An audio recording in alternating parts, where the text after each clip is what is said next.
अस्सलाम वालेकुम respected viewers, I am doctor Mohammad Ansari, assistant professor of paediatrics. और आज मैं बात करने जा रहा हूँ विटामिन डी डेफिशिएंसी के बारे में, specially in children and adolescent people. Vitamin D की डेफिशिएंसी क्या कॉज करती है, क्या अलामात करती है और घर पे इसको किस तरह से इलाज करें। विटामिन डी बहुत इंपॉर्टेंट विटामिन है। ये एक फैट सॉल्युबल विटामिन है और फैट सॉल्युबल विटामिन जैसा कि नाम से जाहिर है, ये ऐसी चीज़ों में ज़्यादा पाया जाएगा जो कि फैटी होंगी। और इसका काम क्या है जिस्म में इसका काम ये है कि ये कैल्शियम को आंतों से भी जज़ब करवाता है और किडनी से लॉस भी नहीं होने देता, और कैल्शियम को फॉस्फेट के साथ मिला के पायरोफॉस्फेट क्रिस्टल्स बनाता है, जो कि क्रिस्टल्स जो हैं वो बोन के अंदर, प्रोटीन्स के अंदर मिल के, ट्रेबिकुलर नेटवर्क के अंदर मिल के हमारी हड्डियों को मजबूती देता है। तो कैल्शियम की कमी की वजह से हड्डियाँ हो जाती हैं वीक।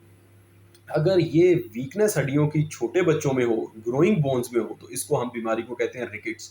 और अगर यही विटामिन डी की डेफिशिएंसी बड़े लोगों में हो, एडल्ट्स में हो, तो उसको हम कहते हैं ऑस्टियोमलेशिया या ऑस्टियोपीनिया।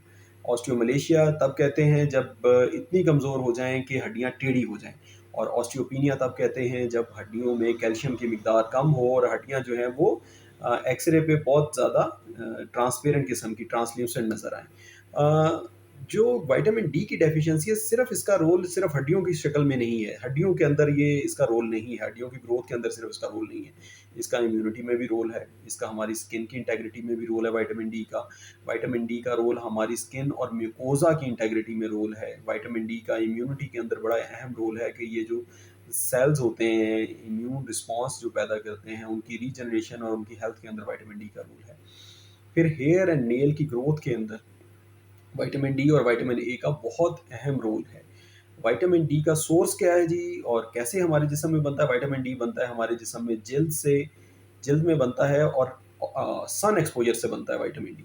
सन एक्सपोजर जब हमारी जिल्द पे होता है, स्पेशली बैक पे जब सन एक्सपोजर होता है, और जिल्द के किसी भी हिस्से पे, तो कोलेस्ट्रॉल से ये बनता है कोल कैल्सिफेरोल इस विटामिन डी, जो कि इनएक्टिव फॉर्म है, और जब उसकी जो है वो 2 दफ़ा हाइड्रॉक्सिलेशन होती है, 125 हाइड्रॉक्सिलेशन होती है, तो ये 125 डाईहाइड्रॉक्सी कोल कैल्सिफेरोल जो है बन जाता है, जो कि एक्टिव फॉर्म है विटामिन डी की, और हमारे एंड ऑर्गन्स पे, टिश्यूज़ में जाके जो है असर करती है।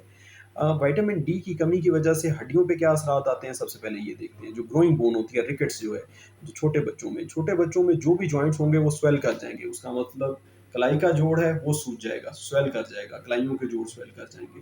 बच्चे के नी जॉइंट्स स्वेल कर जाएँगे, बच्चे की टाँगें टेढ़ी हो जाएँगी, ऐसे बोइंग ऑफ लेग्स हो जाएगी। बच्चे की टाँगें आपस में एक-दूसरे से दूर हो जाएँगी, या कुछ बच्चों में ऐसा भी होता है कि जोड़ मोटे हो जाते हैं और फिर वो एक-दूसरे से टकराने शुरू हो जाते हैं, अंदर की तरफ अगर बोइंग हो जाएगी तो।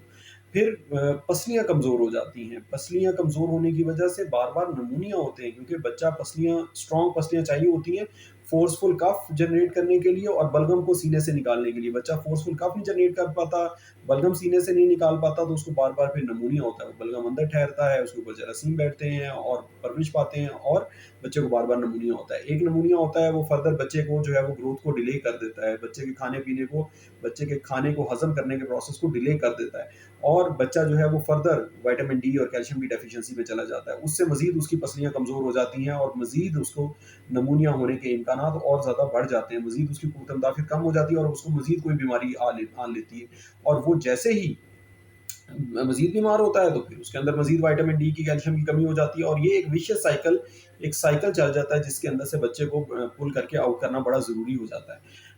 फिर जो कोस्टोकॉन्ड्रल यानी जो रिब्स और दरमियान में कार्टिलेज है, यहाँ पे उसके दरमियान जहाँ पे जोड़ होता है, यहाँ पे वहाँ पे मोती, इसको रिकट रोजरी कहते हैं, यानी यहाँ पे जो है वो बीड्स ही बन जाती हैं। फिर लोअर कोस्टल मार्जिन, जो पसलियों का नीचे वाला हिस्सा है, ये बाहर की तरफ निकल आता है, सीना टेढ़ा हो जाता है। डॉक्टर आप देखता है, आपको कहता है जी आपका तो सीना ही टेढ़ा हो गया है।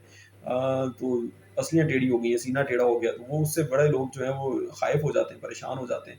लेकिन ये इलाज के साथ बिल्कुल रिकवरेबल चीज़ है। फिर इसके अलावा बच्चे की जो स्कल की बोन्स हैं, जो स्कल के जॉइंट्स हैं, वो स्वेल हो जाते हैं, वो फूले-फूले से हो जाते हैं, और बच्चे के स्कल की शेप भी जो है वो एब्नॉर्मल होती है। स्कल थोड़ा-सा बड़ा और ऐसे स्क्वेयर सा हेड लगता है, स्क्वेयर हेड हो जाता है इसमें भी। और जब भी हेमोलिटिक एनीमियाज़ में, जैसे थैलेसीमिया है, उसमें भी जब बच्चे को अम, होता है, मसला होता है, उसकी स्कल की बोन स्वेल कर जाती है, तो उसमें भी ऐसे जो है बॉक्स शेप हेड हो जाता है। रिकेट्स में भी बॉक्स शेप हेड हो जाता है।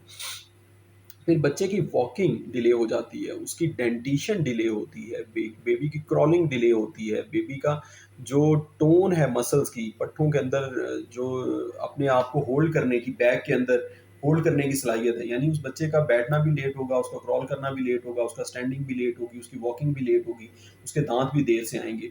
और उस वजह से अब क्योंकि मसल्स को बोन चाहिए है फॉर अटैचमेंट और स्ट्रेंथ बनने के लिए, मसल्स उतने ही स्ट्रांग हो गए जितनी के स्ट्रांग बोन है जिसके ऊपर वो अटैच है। अगर बोन वीक होगी तो मसल्स भी वीक होंगे, मसल्स भी उतनी तरह से जोर नहीं लगा सकेंगे और ना मजबूत होंगे।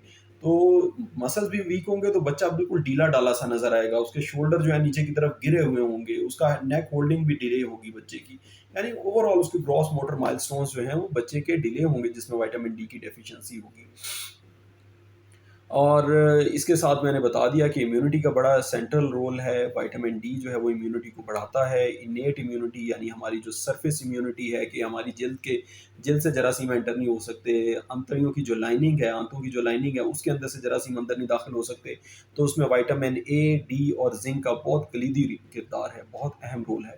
फिर इसके साथ साथ और मसाइल जो पैदा हो जाते हैं, बाज़ बच्चों के फुट जो है वो फ्लैट हो जाता है, फुट फ्लैट हो जाता है, इवर्टेड हो जाता है या इन टोइंग हो जाती है, बच्चे के जो दोनों टांगे हैं वो आपस में एक दूसरे से पाँव टच करते हैं, बच्चा फिर पाँव आपस में जब टच करते हैं इन टोइंग हो जाती है, यानी ऐसे सीधा पाँव होने की बजाय पाँव अंदर की तरफ हो जाते हैं। और ये फिर उन बच्चों में ज़्यादा होता है जो बच्चे एम शेप में बैठते हैं, जो बच्चे ऐसे बैठते हैं अपनी टांगे बाहर की तरफ निकाल के ज़मीन पे जो बैठते हैं, उन बच्चों में ये इन टोइंग ज़्यादा हो जाती है। फिर इन टोइंग की वजह से जब पाँव एक दूसरे के साथ टकराते हैं, स्पेशली जूता पहने हुई हालत में, तो फिर ये बच्चा बार बार गिरता है। ये भी एक अलामत है विटामिन डी डेफिशिएंसी की कि बच्चा बार बार गिरता है, गिरता बहुत ज्यादा है जी बच्चा, ठोकरें बहुत खाता है, वो ठोकरें बेचारा अपने पाँव से ठोकर खा रहा होता है या किसी और सरफेस से भी खा रहा होता है, क्योंकि मसल भी वीक होते हैं, बोन भी वीक होती है और उसके पाँव भी बेचारे के टेढ़े हुए होते हैं और उसमें इतनी जान नहीं होती, तो फिर वो बार बार गिरता है जब शुरू में चलना शुरू करता है। तो ये इसकी सारी अलामात हैं। अब ये बताते हैं कि इसका सोर्स क्या है, कहाँ से हासिल करें विटामिन डी, कि आपको विटामिन डी की कमी की वजह से होने वाली रिकेट्स ना हो। जैसा कि मैंने बताया फैट सॉल्युबल विटामिन है, तो जो भी चीज़ें रिच इन फैट होंगी उनमें विटामिन डी की मिकदार आपको ज़्यादा मिलेगी। सबसे important most rich source is sun exposure. Sun exposure लें आप, अगर बैलेंस डाइट ले रहे हैं और उसके साथ सन एक्सपोजर ले रहे हैं तो आपके जिस्म में खुद से कोल कैल्सिफेरोल बनेगा। लेकिन आजकल की माएँ बहुत ज़्यादा कॉन्शियस है रिगार्डिंग सन एक्सपोजर और बच्चे की टैनिंग के बारे में, वो कहती है बच्चा काला ना हो जाएगा जी। तो उस फॉर्म में इस चीज़ को प्लीज़ ना करें, टैनिंग से ना घबराएं, विटामिन डी बहुत ज़रूरी है बच्चे की ग्रोथ के लिए।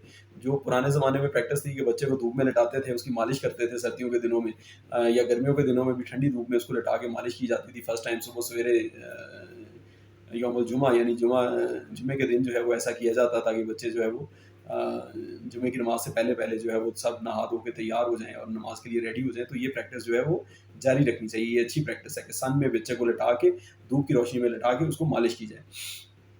फिर उसके बाद सेकेंडली जो कौन सी चीज़ें खाएंगे जी, आप एग खाएंगे। एग के जो योक है बेसिकली, एग का योक बहुत ज़रूरी है इस मकसद के लिए। बच्चे को कौन सा दूध पिलाएंगे, क्योंकि दूध जो है वो विटामिन डी का रिच सोर्स है। तो जिस बच्चे को दूध से एलर्जी नहीं है, वो गाय भैंस बकरी का जिसका भी दूध पीता है या डब्बे का दूध पीता है, तो उसको विटामिन डी उससे मिलेगा, लेकिन बशर्ते के उसके ऊपर से आई हुई बलाई है वो ना उतारें। यहाँ पे अक्सर लोगों की प्रैक्टिस है कि वो गाय भैंस का दूध जब उबालते हैं तो उसके ऊपर बलाई की थिक लेयर आ जाती है, उसको सारे को उतार लेते हैं और नीचे जो calorie poor fat poor milk होता है वो बच्चे को देते हैं। ये सरासर जुल्म है बच्चों के साथ, प्लीज़ ऐसा नहीं करें। बलाई वाला दूध देना है बच्चे को, बलाई समेत दूध देना है, ताकि उसके अंदर विटामिन डी और फैट्स बच्चे को मिले, उसमें कोलेस्ट्रॉल मिले बच्चे को, जिससे वो विटामिन डी खुद बनाए। कुछ विटामिन डी पहले से बनी हुई हालत में मिल जाएगा दूध से, और कुछ विटामिन डी जो है उसमें जो कोलेस्ट्रॉल जाएगा उससे बन जाएगा। फिर बच्चे को लिवर यानी कलेजी, बकरे की हो चाहे बीफ की कलेजी हो, दोनों बहुत अच्छी हैं। फिर ऑयली फिश जो है वो चाहे फार्म की हो, चाहे दरिया की हो, चाहे समंदर की हो, उसमें ऑयल होना चाहिए। कॉड फिश का ऑयल मिलता है जिसमें बहुत ज़्यादा मिकदार में विटामिन ए, डी, ई होता है, और ये बहुत अहम है बच्चों के लिए। जो बच्चे अगर अगर जो है वो ज़्यादा डेफिशिएंसी हो, तो इस तरह कॉड लिवर ऑयल के सिरप्स भी मिलते हैं, कैप्सूल्स भी मिलते हैं मार्केट में, कॉड लिवर ऑयल के कैप्सूल, और ये लिए जा सकते हैं, ये अच्छे रहेंगे इस ऐसे बच्चों के लिए।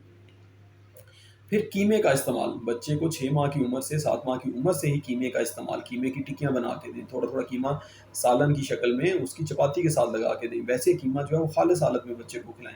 फिर रेड मीट्स, चाहे वो बकरी का हो या बीफ का हो, वो किसी भी फॉर्म में दें। पोल्ट्री के अंदर विटामिन डी की अच्छी मिकदार मिल जाती है। फिर जैसे जैसे जो है वो आप और नीचे की तरफ आते जाएँ तो इवन सीरियल्स में विटामिन डी आपको किसी हद तक किसी मिक़दार में मिल जाता है। दालों के अंदर, ओट मील के अंदर आपको विटामिन डी मिल जाता है, विटामिन डी की अच्छी मिक़दार आपको मिल जाती है।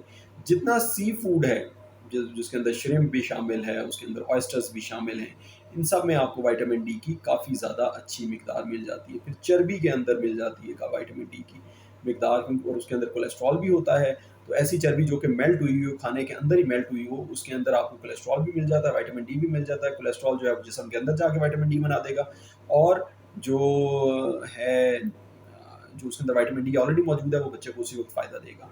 फिर इसी तरह से जो हम पाए वगैरह खाते हैं, जॉइंट्स खाते हैं, जॉइंट्स के अंदर जो उसका गूदा होता है उसके अंदर भी क्योंकि फैट्स काफ़ी अच्छी मिकदार में होता है, तो वहाँ से भी आपको कोलेस्ट्रॉल मिलेगा और उससे भी विटामिन डी जो है वो अच्छी मिकदार में बनेगा। तो बच्चे को आहिस्ता आहिस्ता इन चीज़ों के ऊपर लेके आएँ, बच्चे को ये सारी चीज़ें खिलाएँ ताकि बच्चे के अंदर विटामिन डी की कमी जो है वो दूर की जा सके। विटामिन डी की कमी अगर दूर होगी तो ऑटोमेटिकली कैल्शियम की कमी भी दूर हो जाएगी, क्योंकि विटामिन डी जब जिस्म में मौजूद होता है तो वो कैल्शियम को जिस्म से ज़ाया नहीं होने देता और हड्डियों से निकलने नहीं देता। जब जैसे कैल्शियम जो है वो विटामिन डी की कमी की सूरत में जब जिस्म से पेशाब के रास्ते या बड़े पेशाब के रास्ते निकल जाता है, तो फिर जो है वो जो कैल्सिटोनिन है, सॉरी, वो एंजाइम रिलीज होता है और वो हड्डियों से कैल्शियम निकालना शुरू कर देता है। हड्डियों से जब कैल्शियम निकलना शुरू होता है तो हड्डियाँ वीक हो जाती हैं। वो कैल्शियम जिस्म में मौजूद होना, पूरी मिकदार में मौजूद होना बड़ा ज़रूरी है। जब कैल्शियम पूरा नहीं होता तो फिर हमारे फेफड़े भी टाइट हो जाते हैं, हमारे सांस की नाली भी टाइट हो जाती है। ये लरिंगोस्पैज़्म, ये जो वॉइस बॉक्स है हमारा, ये बिल्कुल ऐसे दबाया जाता है। फिर हाथ पाँव मुड़ते हैं, हाथ पाँव में अकड़ाव आ जाता है, कैल्शियम की कमी की ये अलामत है, हाथ पाँव मुड़ते हैं। लोग अक्सर ख़वातीन थोड़ा-सा परेशान होती हैं, तेज़ थोड़ा-सा साँस लेती हैं तो उनके हाथ पाँव मुड़ना शुरू हो जाते हैं। इस चीज़ की अलामत है कि कैल्शियम की शदीद कमी है उनके जिस्म में। तो ये थी मेरी व्यूज़ आज की गुज़ारिशात। वीडियो थोड़ी-सी लंबी हो गई, लेकिन उम्मीद है आप लोगों को इससे फ़ायदा होगा और आप मेरा चैनल लाइक और सब्सक्राइब करेंगे और अपने दोस्तों को भी रिकमेंड करेंगे। Thank you very much. अस्सलाम वालेकुम।